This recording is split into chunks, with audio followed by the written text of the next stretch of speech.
Frankie Manning was the ambassador of Lindy Hop. There's never going to be another Frank Manning. Frankie gives his all. You can bet you get 100% of his attention. Frankie Manning was the best Lindy Hopper ever.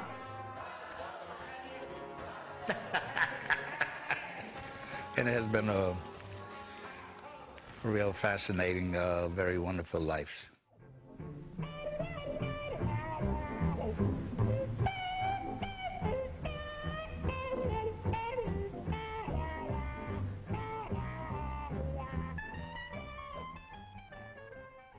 I never expected to be a professional dancer or a teacher or a choreographer or anything. I just wanted to dance. Back in those days, I met legends, say like Chick Webb, Ella Fitzgerald, Duke Ellington, Count Basie, Cab Calloway, Arthur Waters, Bill Bojangles, Robinson, Sammy Davis Jr., and I could go on. And that all comes from the result of learning how to dance at the Savoy Ballroom. I was born in 1914 in Jacksonville, Florida. And I left Jacksonville, Florida when I was 3 years old. And I went up to New York with my mother in the year 1917. And I've been there ever since.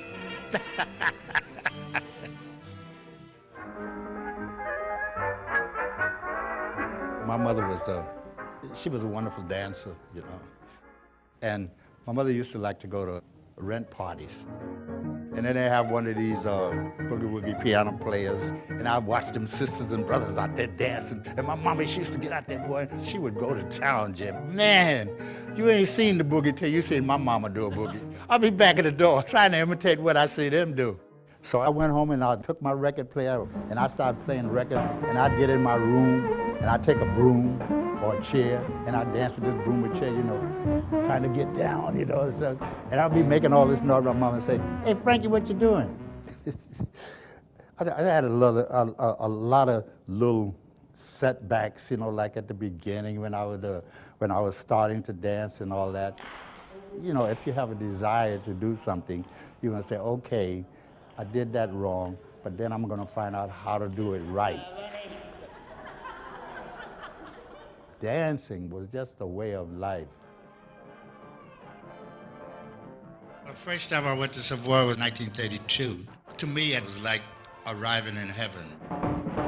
When I walked in the Savoy Ballroom, I started walking up the steps. I heard this music swinging, man.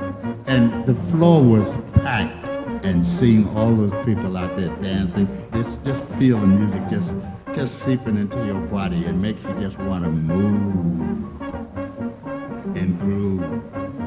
It was such a wonderful feeling. You know, I was dancing already, but I wasn't doing nothing like them cats was doing, Jim. That was a great learning period for me. I mean, I had a regular job from 9 to 5, and at 6:30 I was in the Savoy. I danced so much till I didn't think I would live to be 35.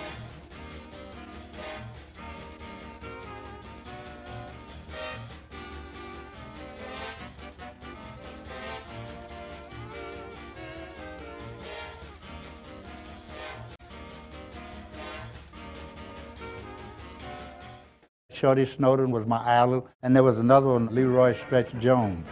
Now, these guys were the tops in Lindy Hopping at the Savoy Ballroom. If you notice in the movies, they were dancing upright ballroom up in here. Well, after a while, I started getting down in here, and I would be swinging out in time with the music.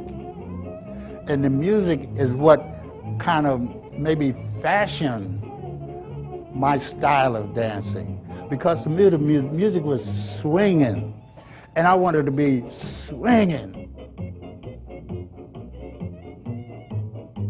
And nobody did it better than Frankie. The cat just could swing. So they had this Lindy Hop contest between Shorty Snowden's group, who we all consider the king of Lindy Hop, and Whitey's group of dancers, who were young upstarts coming. Before the contest, I had told my partner that I had an idea for a new step. Frankie was able to take great swing music and was able to interpret it. Prior to that, you didn't interpret music, you just danced staccato, you danced vernacular. He was the first to do that type of step.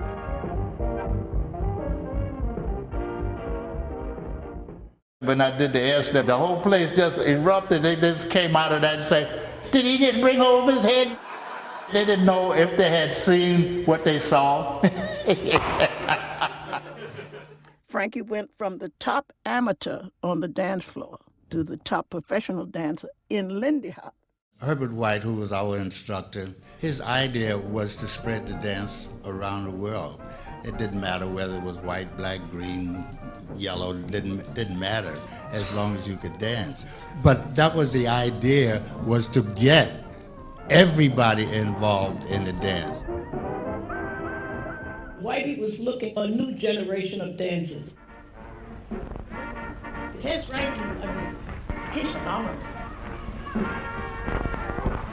Frankie was everything Whitey wanted in the dance. He didn't just love Frankie, he adored Frankie. Because anything he wanted done on the dance floor, Frankie could do it.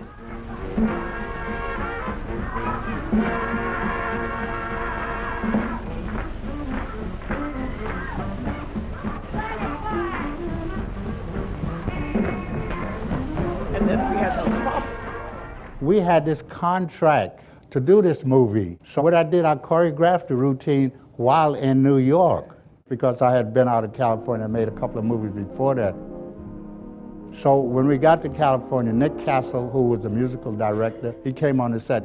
Well, Nick Castle was a wonderful tap dancer, but he was not a Lindy Hopper. He didn't know what to do with Lindy Hoppers. So he said, well, you got a routine? I said, yeah, this is it.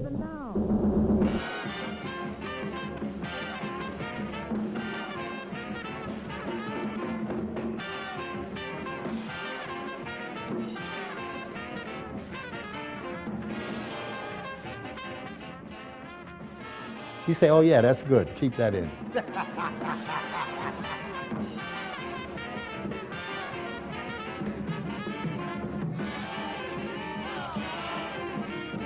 Boy, I was floating there, Jim. After World War II, the music changed. There was no place where we could dance anymore. To support his family, Frankie got a job in the post office. This was like in the 80s. Somebody asked me, they said, well, are you Frankie Manning the dancer? I said, no, I'm Frankie Manning the postal worker. And she said, but did you used to dance with Whitey's Lindy Hoppers? I said, yeah, I used to.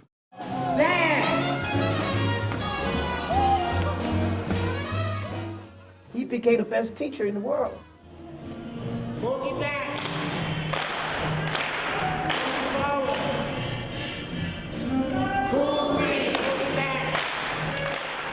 He's the one that's responsible for all of these camps. He is the one that's responsible. He's responsible for me. Well, the warmth that you got from Frankie is because it was energy. That warmth was energy from the youngsters, the people. It's such a wonderful feeling to see people out on the floor and smiling at each other and talking to each other and having such a wonderful time, you know, and that is my inspiration and that is my life.